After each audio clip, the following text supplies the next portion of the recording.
Nggak tahu seperti apa. Waktu itu sahabat mengatakan Imam Ja'far pegang bendera dengan dadanya. Akhirnya sampai ditombak dia karena nggak ada kedua tangannya, ditombak segala macam, lukanya sampai 90 luka. Ya, campuran pedang di sayap, kemudian tombak segala macam, itu di total di tubuhnya ada 90. Bayangkan, termasuk kuat itu Pak. Hebat, bukan sembarangan orang Imam Ja'far ini. Sampai dapat julukan Imam Ja'far Toyar. Langsung diganti tangannya oleh Allah Subhanahu wa Ta'ala dengan sayap. Ketika meninggal itu, kata Nabi, aku melihat malaikat turun dari langit membawa 2 sayap dan diberikan kepada Imam Ja'far Toyar. Makanya Toyar itu artinya sayap. Diganti tangannya dengan sayap oleh Allah Subhanahu wa Ta'ala. Kenapa? Karena memperjuangkan benderanya Nabi Muhammad SAW. Karena kalau bendera dulu itu Pak, kalau jatuh itu berarti kalah. Jadi bendera itu nggak boleh jatuh. Kalau pemegang benderanya itu jatuh, berarti panglimanya kalah. Umat Islam bakal keteteran. Dipaksa oleh Imam Ja'far supaya bendera ini nggak jatuh. Akhirnya ketika Imam Ja'far gugur, diambil oleh Abdullah bin Rawaha. Dan 3 sahabat ini, Zaid bin Harisah, Ja'far Toyar ini, dan Abdullah bin Rawaha ini memang sahabat karib Pak. Kumpulnya itu tiap hari 3 orang ini kumpul terus. Nggak pagi, nggak siang, nggak sore, nggak malam, kumpul 3 orang ini. Nggak pernah kemana-mana. 3 orang ini 3 sahabat akrab. Makanya dikirim sama-sama oleh Nabi Muhammad SAW dalam peperangan Mu'tah. Tapi meninggal 3-3-nya semuanya dalam peperangan Mu'tah, ya, di daerah Jordania. Ini Abdullah bin Umar pernah hadir dalam peperangan tersebut, peperangan Mu'tah. Banyak peperangan Yarmuk juga dia hadir, ya.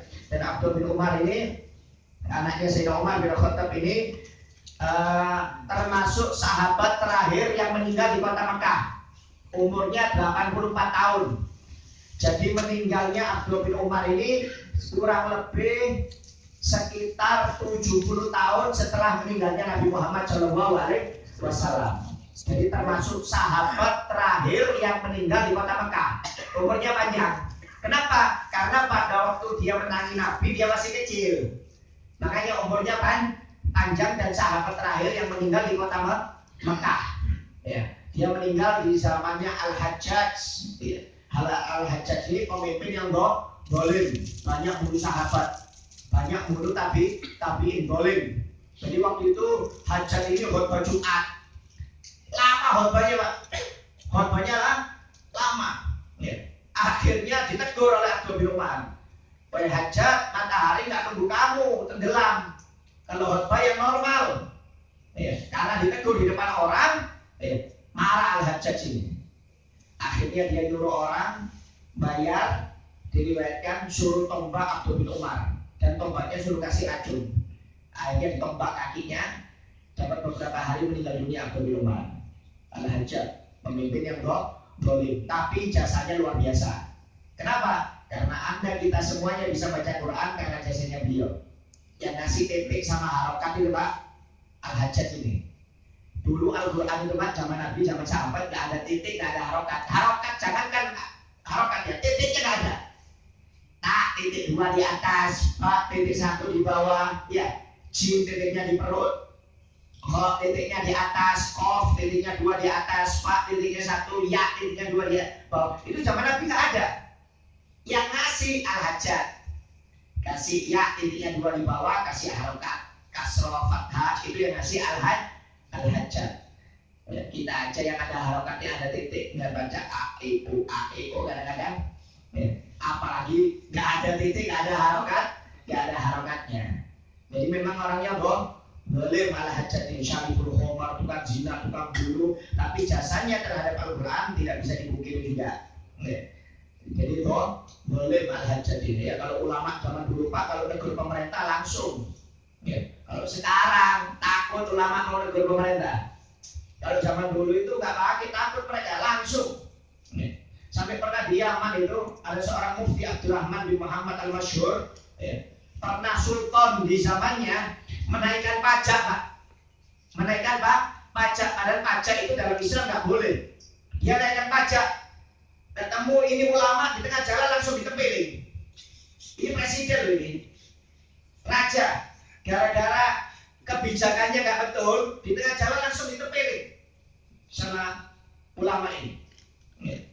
Kamu jangan nama-namai syariat Nabi. Nggak ada pajak zaman syariat Nabi. Kalau mau zakat dikumpulkan di Baitul Mal. Ini sudah dikumpulkan di Baitul Mal, suruh majal lagi rakyatnya. Emang mau meras kamu ini? Akhirnya pada waktu itu nggak berani dihapus pajaknya oleh Sultan Yaman, Sultan Al-Qadiri.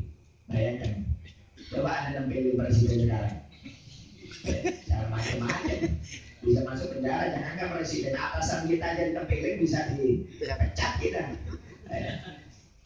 Orang dulu nggak pakai takut, termasuk Abdullah bin Umar ini nggak pernah takut. Kalau dia salah pemimpinnya langsung ditegur oleh Abdullah bin Umar.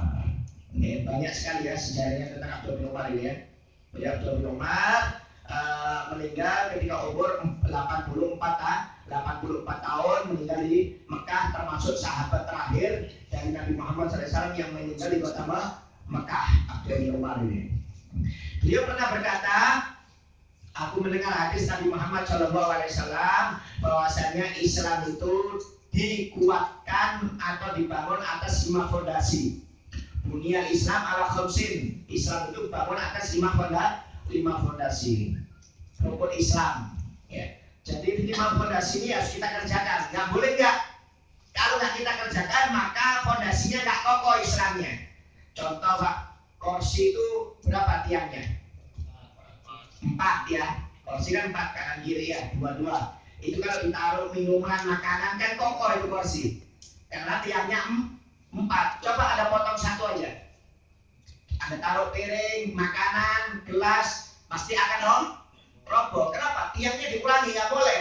Kalau sudah 4 harus 4. Bersaksi tiada Tuhan selain Allah dan Nabi Muhammad adalah utusan Allah Subhanahu wa taala. Harus wajib bersaksi. Kalau mau diakui keislamannya, yang pertama kali harus bersaksi tiada Tuhan selain Allah dan Nabi Muhammad utusan Allah Subhanahu wa taala. Saya percaya kepada Allah, tapi saya nggak percaya kepada Nabi Muhammad SAW. Nggak boleh, kafir. Harus tetap lewat Nabi Muhammad SAW. Nabi Muhammad ini ibarat pintunya Allah, Pak. Kalau Anda mau masuk ke rumah harus lewat pintu. Anda kalau mau mengenal Allah harus lewat Nabi. Mau beriman kepada Allah harus beriman juga kepada Nabi. Kalau ada orang mau masuk rumah tanpa lewat pintu, berarti apa? Maling. Masuk rumah lewat jendela, maling namanya. Masuk rumah lewat plafon, wah kelihatan malingnya lagi. Saya beriman kepada Allah Subhanahu wa taala seperti orang Yahudi, tapi saya nggak beriman kepada Nabi Muhammad. Saya langsung lewat Nabi Musa. Ini maling naik plafon. Ya. Ada orang Yahudi lagi, saya beriman kepada Allah Subhanahu wa taala, saya tapi nggak beriman kepada Nabi Muhammad. Saya lewat Nabi Isa alaihissalam. Ini berarti ibarat maling lewat jendela. Tetap nggak diterima oleh Allah Subhanahu wa taala. Harus lewat Nabi Muhammad Shallallahu alaihi wasallam. Setiap orang yang beriman tidak lewat Nabi, maka tidak diterima imannya oleh Allah Subhanahu wa taala. Ya. Jadi yang namanya iman ini Pak, syahadat ya. Artinya syahadat itu adalah berikrar dengan mulut, kemudian membenarkan dengan hati dan diamalkan dengan perbuatan. Ini namanya syahadat, bersaksi. Jadi syahadat itu maaf bukan cuma mengucapkan asyhadu an la ilaha illallah wa asyhadu anna muhammadar rasulullah. Itu bukan syahadat. Syahadat itu yang asli adalah berikrar dengan mulut, kemudian membenarkan dengan hati. Karena kadang-kadang ada orang yang berikrar dengan mulut tapi hatinya nggak percaya. Disebutkan dalam Al-Quran, orang-orang kafir Quraisy itu kalau bertemu dengan sahabat Nabi ngomong ikut golongannya Nabi, tapi kalau bertemu dengan golongan mereka ngomong ikut golongan mereka. Jadi ikrarnya itu cuma di mulut, tapi hatinya bohong. Ini orang-orang munafik Quraisy Mekah. Kalau kumpul dengan teman Nabi sebagai mereka, saya ini Islam, saya ikut asyhadu an la ilaha illallah wa asyhadu anna muhammadar rasulullah. Tapi kalau sudah pulang ke rumah temannya, diketawai, saya bohongi itu umat Islam. Saya pura-pura bersaksi. Jadi saksinya itu hanya di mulut. Ada orang yang bersaksi di mulut, kemudian membenarkan di hati, tapi tidak mau beramal soleh. Nah, ini namanya bohong juga. Ini bahasanya Islam KTP.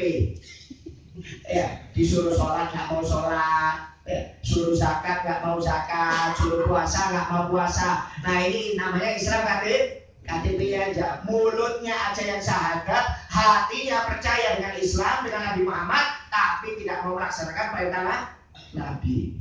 Yang benar itu adalah mengucapkan, kemudian beriman di dalam hati dan menerapkan perintah Nabi dan Allah Subhanahu wa Ta'ala. Ini baru namanya bersaksi. Jadi kalau ada orang yang saksinya seperti ini, berarti diterima keislamannya. Tapi kalau saksinya cuma di mulut atau cuma di mulut plus hati tanpa beramal soleh, maka percuma, tidak akan diterima oleh Allah Subhanahu wa Ta'ala. Miftahul jannah la ilaha illallah wa asnanuha amalu soleh. Kuncinya surga itu Pak, kata Nabi, itu adalah beriman kepada Allah Subhanahu wa Ta'ala. La ilaha illallah. Dan gigi-giginya, kunci kan ada gigi-giginya kan? Ya nggak ada kunci polos itu nggak ada. Pasti ada gerigi-geriginya. Dan kata Nabi, giginya kunci itu adalah amal soleh. Jadi kalau Anda punya la ilaha illallah tapi nggak amal soleh, ibarat punya kunci belum dikikir. Belum dikikir, berarti nggak bisa buka pintu surga. Kuncinya ada tapi giginya nggak ada. Nah, kata Nabi Muhammad itu kalau ingin masuk surga, beriman dan beramal soleh. Nggak bisa cuma KTP-nya Islam saja, nggak bisa.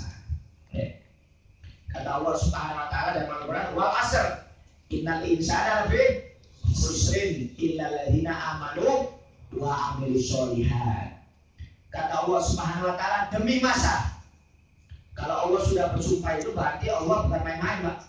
Demi masa, mulai zaman Nabi Adam sampai hari kiamat, innal insana lafi khusrin. Semua manusia itu pasti celaka, kata Allah Subhanahu wa Ta'ala. Semuanya celaka. Mulai zaman Nabi Adam sampai hari kiamat, semua manusia celaka, nggak ada yang beruntung. Illal ladzina amanu wa amilus sholihat. Kecuali orang-orang yang beriman dan beramal soleh. Bukan beriman aja. Kalau dia cuma beriman nggak mau beramal soleh, rugi. Kalau dia beramal soleh tapi nggak mau beriman, dia sedekahnya banyak tapi nggak beriman kepada Allah. Dia sholat, dia namanya puasa, maaf, tapi tidak beriman kepada Allah atau tidak beriman kepada Nabi, maka percuma, celaka dunia akhirat. Jadi wajib iman dan amal soleh ini nggak bisa dilepas. Kalau ada orang nggak mau beramal soleh, berarti cuma KTP-nya aja yang Islam. Jadi tiang pertama adalah mengucapkan dua kalimat syahadat. Dan syahadat ini bukan hanya di mulut, bukan hanya di hati, tapi harus diterapkan dalam kehidupan sehari-hari dengan melaksanakan semua perintah Allah dan menjauhi semua larangan Allah Subhanahu wa Ta'ala. Kemudian yang kedua, iqamus sholat, yaitu melaksanakan sholat 5 waktu. Sholat jangan sampai ditinggal. Setelah syahadat, bukan puasa Pak, bukan haji, bukan zakat, tapi sholat. Yang ditaruh oleh Allah nomor 2 adalah sholat. Kenapa? Karena ini menunjukkan tentang pentingnya sholat. Kalau puasa, zakat, haji itu diperintahkan oleh Allah lewat malaikat Jibril. Zakat, haji, puasa atau yang lainnya itu diperintahkan kepada Nabi Muhammad lewat Jibril. Tapi kalau sholat enggak, langsung Nabi sendiri yang menerima perintah sholat ketika Isra dan Mi'raj tanpa perantara malaikat Jibril. Jadi kalau ada orang menyerahkan dokumen langsung pada orang tersebut, maaf, ini berarti dokumen penting. Jangan sampai bocor ya, kamu bawa sendiri ya. Jangan sampai ada orang tahu. Ini dokumen penting. Tapi kalau sudah lewat orang lain, ini berarti dokumen nggak penting, Pak. Ini menunjukkan bahwa kalau Allah sendiri yang langsung memberi, berarti ini adalah perkara yang luar biasa. Untung kita ini 5 kali. Dulu sebelumnya dalam riwayat 50 kali, Pak. 50 kali loh. Kalau sehari 50 kali, kapan kita kerjanya ini? Yang 5 kali aja kadang-kadang nggak sholat, apalagi kalau dulu 50 kali waktu. Bayangkan, ini 5 waktu sudah dipotong oleh Allah Subhanahu wa Ta'ala. Syukur kita ini. Dalam satu hari itu ada 24 jam. Anda sholat itu maaf anggap 10 menit Pak. Kadang-kadang 5 menit lah. Paling cepat 5 menit jelek-jelekan, keburu-keburu. Kalau 5 waktu berarti 25 menit. Dalam sehari itu 24 jam. Masa meluangkan waktu 25 menit ini nggak tahu? Ini kan keterlaluan namanya. Anda aja kerja maaf shiftnya berapa jam? 12. Hah? 12. Coba dibuat sholat berapa lama itu? Ini isikan waktu aja 30 menit dalam sehari buat sholat masih males, masih dengan berbagai macam alasan. Padahal kalau kerja 12 jam, kerja 8 jam dia tahan. Oh iya, beda. Isikan waktu untuk Allah Subhanahu Wa Taala diminta 30 menit dalam satu hari, Pak. Nggak berat. Lu kita main catur jam-jaman tahan. Kalau Piala Dunia Piala orang Pak bergadang mulai pagi malam sampai subuh tahan. Tapi kalau suruh tahajud, waduh beratnya minta ampun. Ini kadang-kadang kita ini aneh. Untuk urusan dunia nggak perlu tahan berlama-lama. Ya lihat film 2 jam tahan, habis putar lagi film yang baru.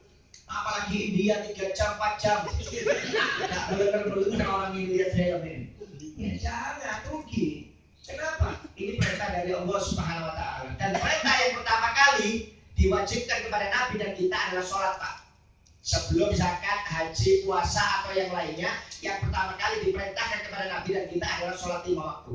Dan nanti yang pertama kali dihisap oleh Allah adalah sholat.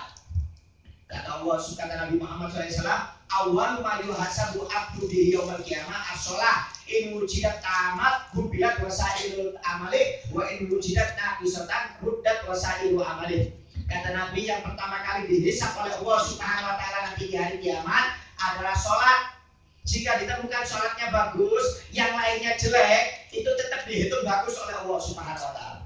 Sholatnya bagus, ya maaf puasanya umpamanya jelek, kemudian zakatnya jelek, hajinya jelek umpamanya ini, ya, itu tetap dihitung bagus oleh Allah Subhanahu Wa Taala. Tapi kalau sudah dilihat sholatnya kurang, jelek, walaupun sedekahnya miliaran, puasa Senin Kemis, ya, haji tiap tahun, umroh tiap bulan, tetap masuk neraka Allah Subhanahu Wa Taala dengan Nabi Muhammad. Sholat jangan dibuat mainan. Maaf bahasa kasarnya nih Pak ya, bahasa kasarnya.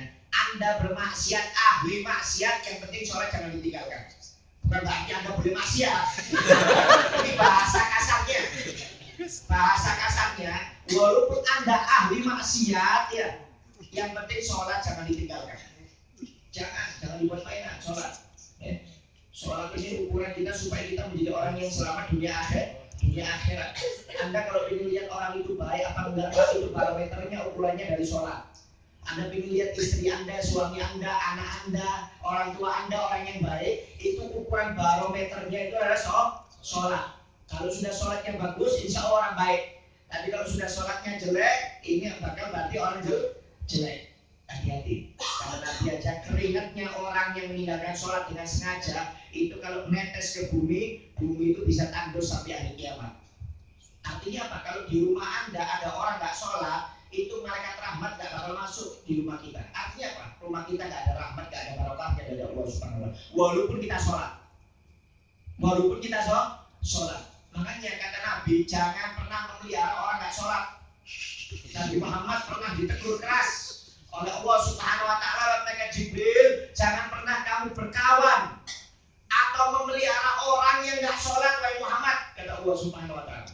Buang mukamu dari orang tersebut. Jangan kamu sapa kalau dia sakit, jangan kamu jenguk, kalau mati jangan kamu takziah, kata Allah Subhanahu Wa Taala. Saking kerasnya teguran bagi orang yang meninggalkan sholat. Kecuali kalau kita mau mendekati supaya dapat hidayah, supaya dia sholat, nggak apa-apa. Tapi kalau orang meremehkan, ya, maksudnya bahasanya itu Pak bukan berarti semua orang yang nggak sholat kita tinggalkan, bukan. Dilihat dari orangnya. Kalau orangnya meremehkan, wah sudahlah kamu yang sholat. Sholat itu gampang, kalau urusan saya sama Allah Subhanahu Wa Taala. Ini berarti orang kurang ajar ini. Karena apa? Karena dia merasa hebat. Tapi kalau orang itu memang nggak paham karena kurang agama, kita deketin nggak apa-apa. Bukan berarti kita terapkan ya. Kamu nggak sholat, ayo keluar dari mes. Bukan. Ini maksudnya orang yang nggak sholat, orang yang kurang mengajar tentang sholat, menghina tentang sholat. Ini yang nggak boleh kita temani orang-orang seperti ini. Sudah sering kita nasihatin menghina-hina sholat, mengolok-olok sholat. Nah ini orang ini seperti ini jangan kamu pelihara kata Nabi Muhammad SAW. Hati-hati, jangan sampai meninggalkan sholat. Terus saya belum dapat hidayah, hidayah dicari, uang aja dicari dengan kerja kok. Masa hidayah nunggu hidayah? Dan bisa hidayah itu dicari dengan amal soleh, dengan hadir pengajian, dengan sholat, baru nanti dapat hidayah dari Allah Subhanahu wa Ta'ala.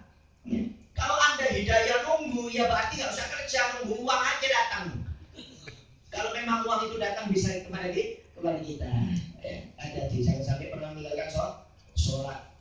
Kenapa banyak orang meninggalkan sholat? Karena nggak tahu manfaatnya sholat, karena nggak tahu bahayanya sholat. Seandainya dia tahu manfaat sholat, dia tahu bahayanya meninggalkan sholat, demi Allah orang itu nggak akan meninggalkan sholat, Pak. Nabi aja yang sudah dijamin masuk surga, Pak, itu sholat kakinya sampai bengkak, Pak. Siti Aisyah sampai menangis, ya Rasulullah nggak usah terlalu, biasa aja. Sholat malamnya sampai bengkak. Ditegur oleh Siti Aisyah, kasihan bengkak kakinya Nabi karena kebanyakan sholat. Saking cintanya Nabi dengan sholat, Pak. Sampai pernah sahabat sholat sunnah Nabi tengah malam, ikut dengan Nabi. Ya Rasulullah, saya mau berjamaah denganmu ya Rasulullah. Kata Nabi, kamu sholat sendiri aja. Enggak ya Rasulullah, saya mau ambil berkah dengan sholat denganmu. Ya sudah, sholat malam Nabi. Allah Akbar, habis bismillah, Fatihah, baca Al-Baqarah Nabi. Al-Baqarah ini Pak, 2 juz setengah. 1 juz itu kalau dibaca takbir 45 menit. Kaget sahabat dulu, Al-Baqarah dibaca. Sampai habis, setelah selesai habis, dikira rukuk, lanjut lagi Al-Imran. Setelah Al-Imran dikira rukuk, lanjut lagi ayat selanjutnya. Sampai Nabi salam ini hampir subuh, Pak. Salam 2 rakaat itu hampir subuh. Jadi sahabat ini mulai jam 10 sampai hampir subuh sholat berjamaah dengan Nabi. Karena sahabat, demi Allah ya Rasulullah, kalau kamu bukan Nabi sudah saya tinggal dari tadi. Kalau Nabi saya takut dosa. Batalannya itu loh Pak, karena dosa Pak. Karena Nabi kan takut kurang ajar. Saking lamanya sholatnya Nabi itu Nabi yang sudah dijamin masuk surga. Sholat syukurnya, terima kasihnya kepada Allah luar biasa. Masa kita nggak mau sholat? Kita nggak mau sholat sunnah, sholat wajibnya dulu dikerjakan. Yang penting jangan pernah ditinggal. Sholat wajib ini penarik rezeki. Mur'ahlaka bisolat wastabir alaiha lana saluka rizqan ballah warzuquk. Kata Allah Subhanahu wa Ta'ala dalam Al-Quran, perintahkan keluarga untuk sholat, istrimu, suamimu, anakmu untuk sholat. Barang siapa satu keluarga sholat, maka aku Allah yang akan melancarkan rezeki mereka, kata Allah Subhanahu wa Ta'ala. Lancar rezeki Pak. Rezeki ada 2, dohir Pak, batin. Ya. Kalau dohir itu uang, mobil, rumah bisa dicari. Kalau rezeki batin nggak bisa dicari Pak, ketenangan jiwa.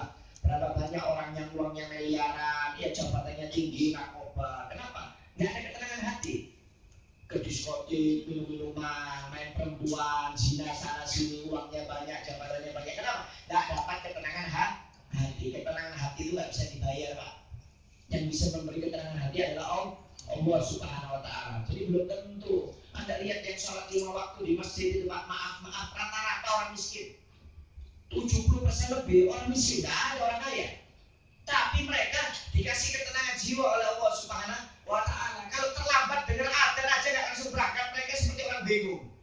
Dikasih ketenangan jiwa oleh Allah Subhanahu wa Ta'ala. Ketenangan jiwa ini nggak bisa dibeli.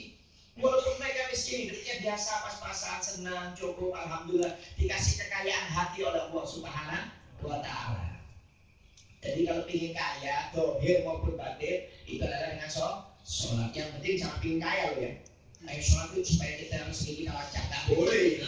Ya, sholat itu karena untuk mengharap ridhonya Allah Subhanahu wa Ta'ala. Karena tendensi karena uang, nggak boleh. Urusan dilancarkan rezekinya apa tidak itu urusan Allah Subhanahu wa Ta'ala. Mungkin kalau nggak dilancarkan rezekinya, hatinya dikasih ketenangan. Istri dengan suaminya akor, anak dengan orang tua akor, dikasih ketenangan seperti itu Pak. Ketenangan jiwa, rumah tangganya tentram, suami dengan istri nggak sering bentrok, ya anak dengan orang tua nggak sering bentrok. Ya kalau bentrok, coba ke dokter minta resep, ada nggak? Suami istri bertengkar, dok, suami saya selingkuh, dok, minta resepnya dok, supaya nggak selingkuh. Suami saya sering berantem, minta resepnya supaya nggak bisa berantem dengan saya. Paling kasih PCC itu, ya. Besok paginya bapak bertengkar lagi. Nggak ada. Kasih ketenangan itu hanya Allah Subhanahu wa Ta'ala. Ya. Oleh karena itu jangan pernah meremehkan sholat. Laksanakan sholat 5 waktu. Sampai pernah Nabi Muhammad SAW didatangi oleh seorang pemuda. Pemuda tersebut minta izin, ya Rasulullah, tolong ayahku meninggal dunia ya Rasulullah. Di daerahku nggak ada orang yang mau mandikan jenazah ayahku ya Rasulullah. Akhirnya kata Nabi, waktu Nabi sedang sibuk memerintahkan Abu Bakar, wahai Abu Bakar, tolong kamu mandikan jenazah ayah pemuda tersebut, kafani, sholati dan kubur. Sampai di sana Pak dibuka kain kafannya, tutup lagi, pulang Abu Bakar. Ngomong kepada Nabi Muhammad, ya Rasulullah, saya nggak tahan, saya nggak mampu. Umar, kamu berangkat, kata Nabi. Berangkat saja Umar, dibuka kain kafannya, tutup lagi nggak jadi. Kainnya itu, kalau orang baru meninggal ada penutup kainnya itu, dibuka ditutup lagi, pulang saja Umar. Ngomong kepada Nabi, ya Rasulullah, saya nggak mampu untuk memandikan jenazah orang tersebut. Kaget Nabi, kenapa dua orang ini nggak mampu?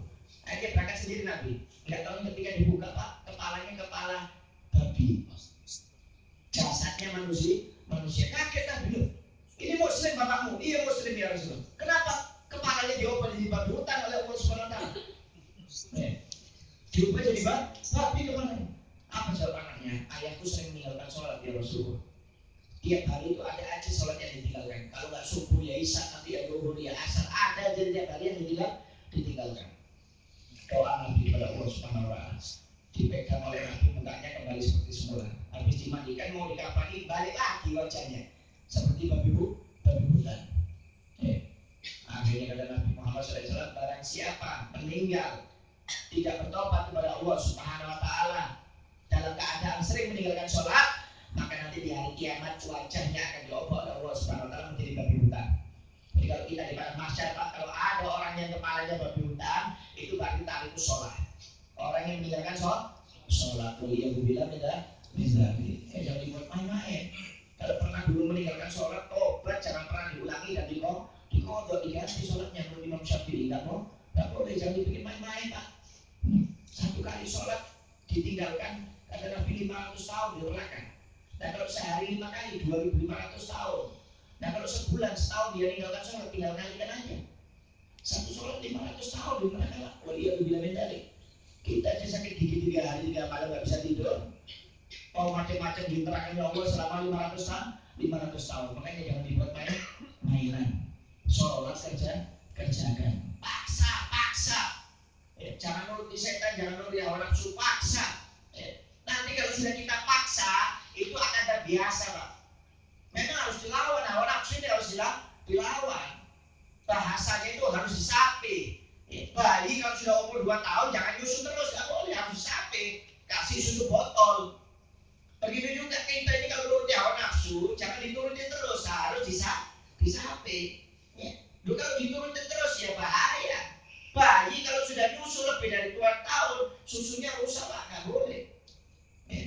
Bayi sampai 3 tahun nyusu, ASI terus, 4 tahun nyusu, ASI terus, jadi bodoh nih bayi. Begitu juga orang kalau hawa nafsunya sering dituruti, setan sering diikuti, ini orang jadi bahaya nanti nggak boleh. Hawa nafsu itu harus disapi. Memang berat. Saya dulu Pak waktu sekolah, waktu sekolah SMP, SMA, mau bangun malam itu beratnya minta ampun. Sampai beker itu banyak 3 beker. Kalau yang jam sini nggak bangun, saya putar jam 15 menit lagi, dan bekernya yang besar-besar yang suaranya keras. Ya itu kalau nyala beberapa kamar bener. Jadi kalau saya dulu pertama mau bangun malam itu beker 1 berbunyi, saya matikan, beker kedua bangunkan nanti. Kadang beker yang ketiga bangunkan. Akhirnya karena terbiasa tiap hari nggak pakai beker, jam segitu bangun sendiri. Kenapa? Sudah terbiasa. Pertama memang dilawan dengan beker. Karena sudah terbiasa, akhirnya dikasih kemudahan oleh Allah Subhanahu wa Ta'ala. Memang hawa nafsu itu harus ditentang, jangan dituruti terus. Sholat yang penting jangan ditinggalkan. Kerjakan itu sholat. Dan sholat ini Pak nggak ada dispensasinya loh ya. Kalau Anda meninggalkan zakat masih ada dispensasi. Meninggalkan puasa ada dispensasinya, haji ada dispensasinya. Kenapa? Karena zakat itu khusus orang yang mampu kalau mencapai nisab. Kalau orang itu nggak mencapai nisab hartanya, dapat dispensasi untuk tidak mengeluarkan zakat. Puasa wajib di bulan Ramadan. Tapi kalau orang hamil, menyusui, sakit, musafir, dapat dispensasi untuk nggak berpuasa, diganti di hari yang lainnya. Orang haji wajib. Ya. Tapi kalau dia nggak mampu dari segi finansial atau dari segi kesehatan, maka nggak wajib haji. Tapi kalau sholat nggak ada dispensasinya, Bang. Anda presiden, Anda orang awam, Anda kaya, miliaran, melarat, nggak punya uang sama sekali, tetap wajib sholat. Anda pejabat, Anda orang bukan pejabat, orang awam, tetap wajib sholat. Anda sehat, wajib sholat. Sakit, wajib sholat. Nggak bisa sholat berdiri, sholat dengan duduk. Nggak bisa dengan duduk berbaring dengan lempeng sebelah kanan. Nggak bisa lempeng dengan sanan, sholat dengan terlentang. Nggak bisa dengan terlentang, nggak bisa bergerak-gerak, sholat dengan ketipan mata. Nggak bisa dengan ketipan mata, sholat dengan hati. Nggak bisa sholat dengan hati, disolati di kubur. Cara terakhir sudah. Jadi jangan pikir orang kena stroke nggak wajib sholat. Orang kena stroke itu wajib sholat. Tinggal anaknya yang ngasih tahu waktunya sholat. Orang tua saya almarhum dulu ketika kena stroke, saya kasih tahu kalau waktunya zuhur, asar, saya wudhu, sholat, ambil tuntun. Ya. Dulu masih ingat bacaannya, akhirnya lupa-lupa minta dituntun. Semakin memburuk, nggak bisa ngomong, akhirnya dibisiki telinganya sampai meninggal. Ya. Kewajiban anak, kewajiban istri keluarga untuk menuntun orang yang stroke itu untuk sholat selama akalnya dengar, tahu masih sehat itu wajib. Ya. Kalau orang stroke itu kan akalnya masih berfungsi, Pak. Cuma saraf-sarafnya untuk ngomong, untuk bergerak itu nggak bisa. Mereka kalau dengar tahu. Orang kena stroke itu dengar kan bisa. Cuma mereka mau bicara nggak bisa, mau bergerak nggak bisa. Kita yang mengingatkan. Ya. Udurnya sholat itu, Pak. Ya. Boleh Anda meninggalkan sholat kalau nggak punya akal itu aja. Selama punya akal wajib sholat. Ya. Kalau nggak sholat, dia nggak punya akal dulu, alias gila dulu. Nah kalau gila itu nggak apa-apa nggak sholat. Kalau gila nggak masalah nggak sholat karena harus dialkoholan sudah. Orang gila itu nggak dicatat Pak oleh Allah Subhanahu Wa Taala sampai dia sadar. Anak kecil nggak dicatat juga sampai dia balai oleh Allah Subhanahu Wa Taala. Nggak dicatat dosanya, pahalanya nggak dicatat. Orang gila juga seperti itu tidak dicatat oleh malaikat Allah Subhanahu Wa Taala sampai dia sadar. Jadi sholat ini nggak ada dispensasi sama sekali untuk meninggalkannya. Wajib untuk kita kerjakan. Ya, oleh karena itu jangan pernah meninggalkan sholat. Ya. Ini masih banyak yang tinggal 3 rukun: zakat, haji, sama puasa. Insya Allah kita teruskan di pertemuan yang akan datang. Bahwa di sholat. Mungkin ada yang mau bertanya, silakan.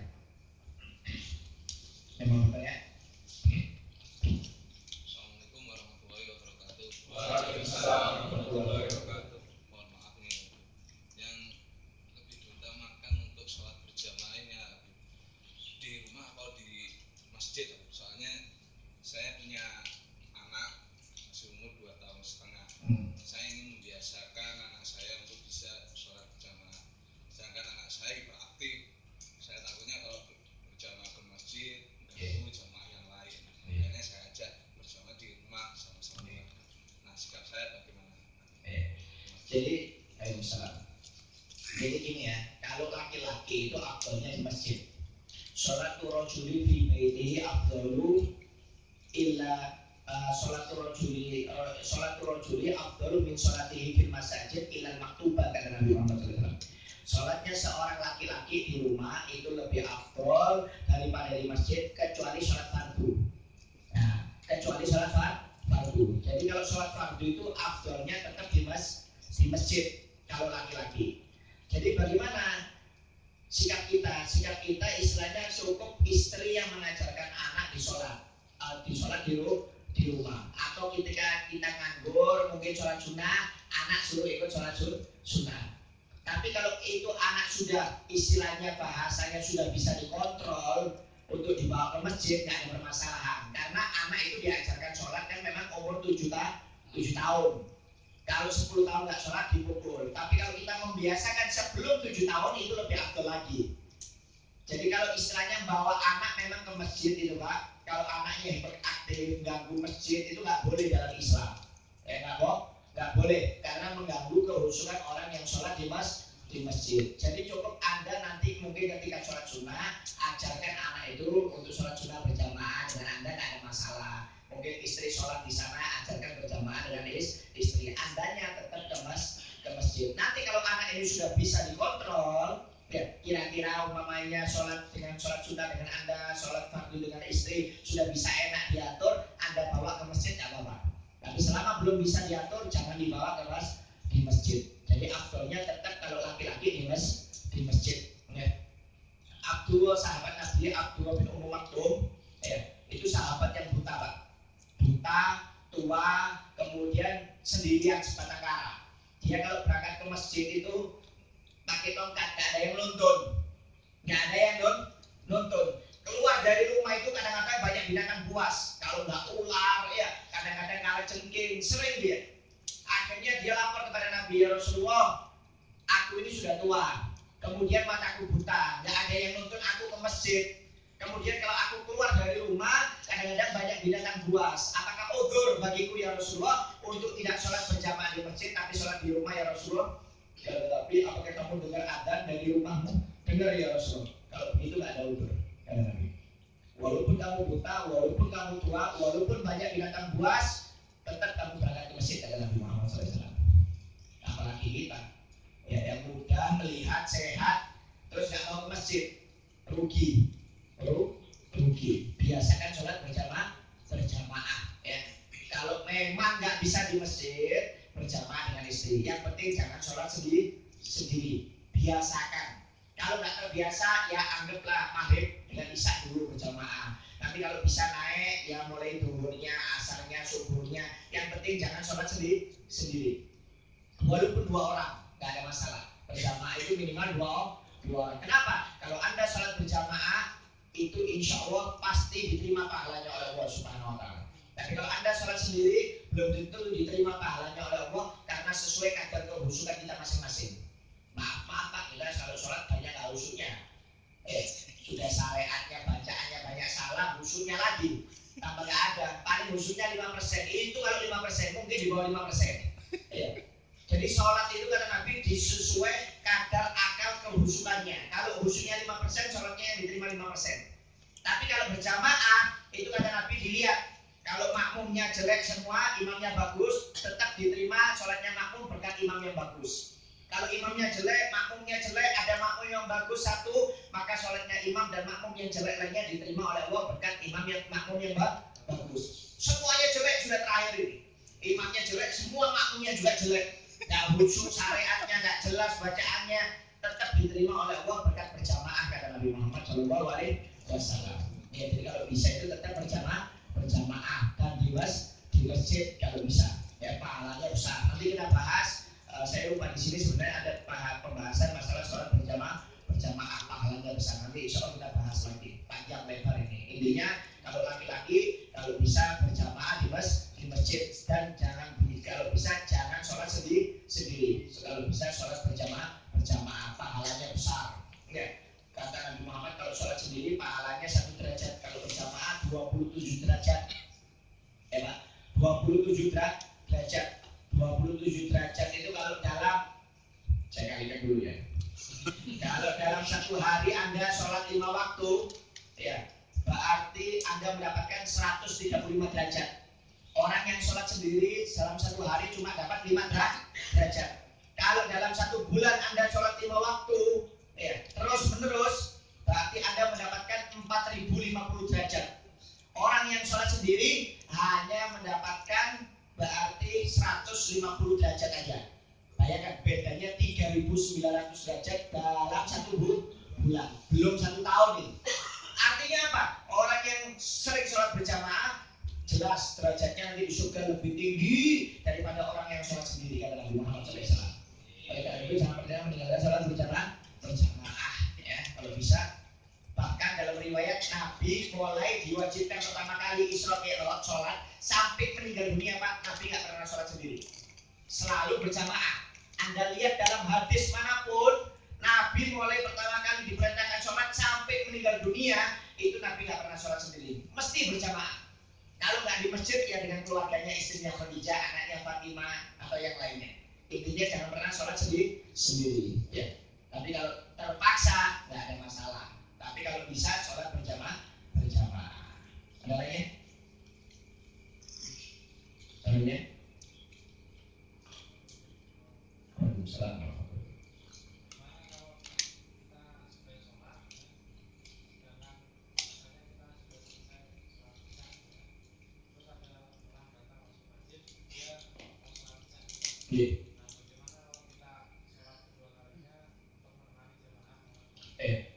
Jadi disunahkan untuk mengulangi sholat bagi orang yang belum sholat berjamaah. Anda sudah sholat berjamaah, kemudian ada orang masuk, satu orang umpamanya mau sholat berjamaah, Anda mengulangi sholat, itu hukumnya sunah. Boleh, tidak ada permasalahan. Yang penting jangan jadi imam. Kalau Anda sudah sholat, jadi makmum. Biar orang yang belum sholat itu yang jadi imam. Jadi diperbolehkan, tidak ada permasalahan, boleh. Dan itu termasuk sunnah di dalam mazhab Syafi'i, takhirus sholat, untuk membantu orang lain supaya untuk bisa melaksanakan sholat berjamaah. Boleh, hukumnya tidak ada masalah.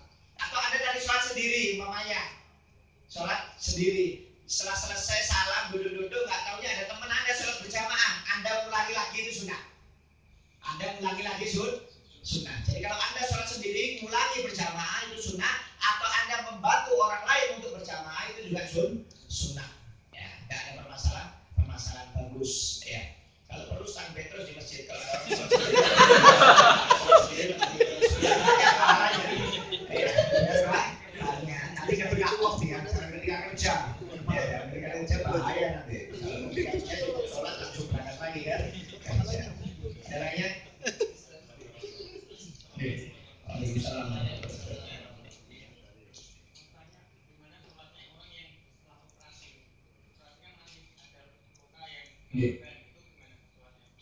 Jadi kalau sholat dalam keadaan darurat itu boleh dikerjakan dihormati waktu, untuk menghormati waktu. Tapi kalau dia sudah sehat, sudah normal, itu wajib diganti sholatnya. Contohnya seperti apa? Orang sholat masih ada bekas operasinya, kan dalam sholat syaratnya kan harus bersih dari najis, sedangkan darah itu kan najis. Kalau sedikit masih dimaafkan, tapi kalau banyak berarti tidak dimaafkan. Berarti dia sholat silahkan, takut keluar waktu maghrib, dia sholat masih ada bekas operasinya, nggak apa-apa, sholat aja walaupun banyak najisnya. Atau umpamanya dia nggak bisa wudhu, umpamanya wudhunya atau tayamumnya kurang sempurna, wudhunya kurang sempurna, silahkan sholat aja nggak apa-apa. Nanti kalau dia sudah sehat, sudah sempurna, wajib diulangi lagi. Contoh seperti apa? Di pesawat, ya, Anda berangkat umroh, berangkat haji, perjalanannya kan 8 jam, ya, masuk waktu duhur, masuk waktu asar, gimana sholatnya? Ya sholat aja di pesawat, karena kiblatnya nggak tahu, sholat aja nggak apa-apa. Dihormati waktu, untuk menghormati waktu. Nanti kalau sudah sampai di daerah kita mendarat, nah nanti diganti sholatnya yang di atas pesawat itu diganti. Kenapa? Karena sholatnya nggak tahu arah kiblatnya. Tapi kalau sengaja meninggalkan sholat, haram hukumnya. Nggak boleh. Jadi meninggalkan sholat sampai keluar waktu itu nggak boleh, haram. Tetap Anda kerjakan walaupun dalam keadaan darurat, mungkin pakaiannya najis, maaf, ya, atau mungkin nggak ada air untuk wudhu, atau mungkin nggak bisa menghadap kiblat, nggak tahu arah kiblat, tetap aja sholat. Nanti kalau sudah tahu di daerahnya, baru sholatnya yang tadi diganti. Umpamanya di pesawat duhur asarnya nggak jelas, sampai sana maghrib, langsung sholat maghrib dan isya. Nah setelah sholat maghrib dan isya itu diganti duhur dengan asarnya di pesawat itu diganti. Begitu juga kalau orang operasi sehat, nanti baru diganti. Jadi tidak ada masalah. Tetap dia wajib sholat untuk menghormati waktu supaya tidak keluar. Kalau dia sampai keluar waktunya dia nggak sholat, maka malah berdosa. Jadi jangan dianggap, oh saya udur ini nggak usah sholat. Nggak ada, tetap. Yang namanya udur itu kalau sholat itu tetap dikerjakan walaupun tidak sesuai dengan syarat-syarat sholat. Nanti kalau sudah sembuh baru diganti sesuai dengan syarat sholatnya. Seperti itu. Jadi tetap wajib dikerjakan. Nanti diganti kalau dia sudah sehat. Ya, itu kalau darah kan nggak sedikit tidak ada masalah, dimaafkan dalam hukum fikih. Tapi kalau banyak itu berarti tidak dimaafkan. Jadi tetap aja dia sholat, nanti kalau sudah sehat, normal, ceritanya nggak ada darahnya apa, baru nanti diganti. Jadi tinggal ngitung aja. Yang nggak normal sholatnya 3 hari, ya 3 hari itu diganti. Nah, dia habis operasi umpamanya seminggu, ya seminggu itu diganti sholatnya. Bukan seminggu dia nggak usah sholat, ya tetap dia sholat, tapi nanti diganti lagi yang seminggu karena tidak memenuhi syarat-syarat sahnya sholat. Nanti kita bahas syarat-syaratnya sholat apa aja. Harus menghadap kiblat, menutup aurat, harus bersih dari najis, harus bersih dari hadas, ya. Kemudian menghadap kiblat segala macam, nanti ada itu pembahasannya, ya. Wallahu a'lam bishawab. Cukup ya. Insyaallah mudah-mudahan yang disampaikan ini bisa bermanfaat, bisa kita amalkan dalam kehidupan sehari-hari, dan mudah-mudahan sholat ini membawa keberkahan bagi keluarga kita, bagi hidup kita dunia dan akhirat. Amin ya rabbal alamin. Wabillahi taufiq wal hidayah. Wassalamualaikum warahmatullahi wabarakatuh.